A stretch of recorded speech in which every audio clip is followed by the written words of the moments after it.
kolkaada aragtaa wax kuu kordhiyo wuxuu kaabayaa kaskiyo mankaaye. shimbirbadeedii yareed waxay ku adkaysatay go-aankii ay qaadatay waana iskaga soo baxday beertii iyadoo aan isgaranin meel alla meeli tegayso iyo meelay u socoto toona cid ka horraysaana aanay jirin. waxay soo gaadhay webigii ku yaallay tuuladooda waxaanay uga gudubtay dhanka kale. intii ay jidka kusii jirtayna waxay arkaysay xayawaano kala duwan, mid walbana waxay weydiinaysay su-aasha ah weligaa ma aragtay shimbirbadeed aniga ii eg? laakiinse dhammaantood waxay ugu jawaabayeen maya maya, maanu arag shimbirbadeed adiga ku eg.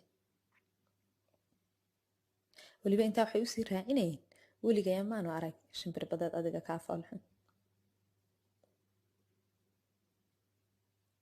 taasi waxay keentay inay shimbirbadeed yareed si dhammaystiran u aaminto inay tahay shimbirbadeedda adduunka ugu foosha xun leh, mid iyada oo eegna aan adduunka oo dhan laga soo helaynin. waxay iska sii wadatay socodkeeda iyadoon weli isgaranin meelay tegayso, laakiin muhiimaddeedu tahay inay iskaga fogaato hadallada foosha xun. waxay soo gaadhay har yar oo qurux badan laakiinse aan makhluuq kale ku noolayn. harti yareed ayay soo gashay, walow shimbirbadeed deer ay cidlo dareemaysay haddana way faraxsanayd, waayo ugu yaraan waxay kasoo fogaatay xayawaanadii ku dhaleecaynayay foolxumada. waqtiguu isbedelayay, shimbirbadeed deyrina way weynaanaysay. haddaba maalin maalmaha ka mid a waxay cirka ku aragtay shimbiro cadcad qoor dhaadheer oo aad u qurux badan, indhaheedana soo jiitay. waxay niyadda iska tiri shimbirbadeed diyaareen, alla haddii aad shimbiraha u eekaan lahayd waxaad noqon lahayd shimbir qurux badan. laakiinse ugu dambeey waxay ogtahay inaanay ahayn. waqtigii u isbedelay waxaa la gaadhay xilligii jiilaalka, dhulkii oo dhanna barafkii ayaa qariyay. waxay bilowday shimbirbadeed yar inay ku ciyaarto barafkii dhulka fadhiyey iyadoo ku faraxsan jawigan cusub ee aanay weligeed aragtay noole.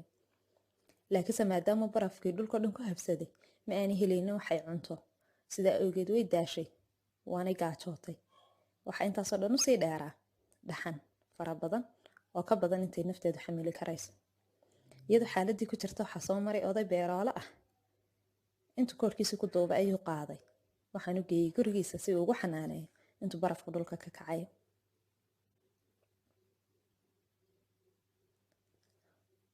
odaygii shimbirbadeed yareed wuxuu xanaaneynayay muddo bila ah oo dhulku barafku ka kacayay, jawigiina wuu isbedelay.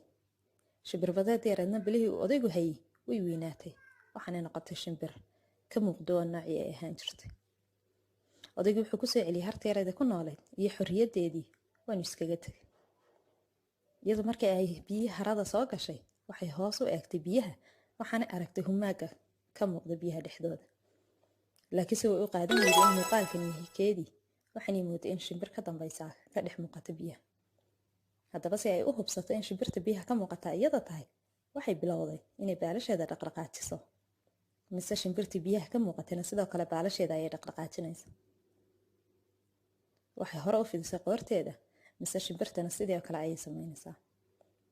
marka waxay yaqiinsatay in shimbirta biyaha ka muuqataa iyada tahay ee aanay ahayn shimbir daba taagan. waxaanay go'aansatay inay beertii kusoo noqoto si ay ugu muujiso xayawaanadii la noolaa inaanay ahayn shimbirbadeed foolxun. sidoo kale waxay xasuusatay shimbirihii ay maalintii arkaysay, waxaanay ogaatay inay tahay mid ka mid a. haddaba intii ay dhexda kusoo jirtay waxay aragtay xurbadeedii oo ay isku nooc yihiin, waanay soo raacday. iyadoo la socota xurbadeedeedii ayaa waxay maqashay caruur yaryar oo harada agteeda ku ciyaaraya oo isku leh, ma arkaysaan xurbadeedyada biyaha dhex maraya? ta ugu dambaysa ayaa ugu qurux badan, weligeyna ma arag shimbirtan ka qurux badan.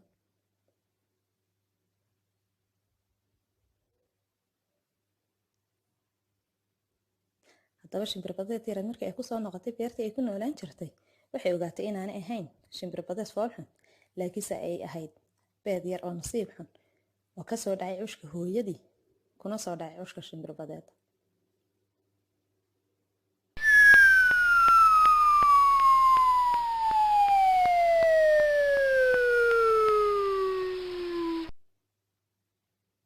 imka shimbirtii waxay la nooshahay xurbadeedyadii ay la midka ahayd, waanay faraxsan tahay.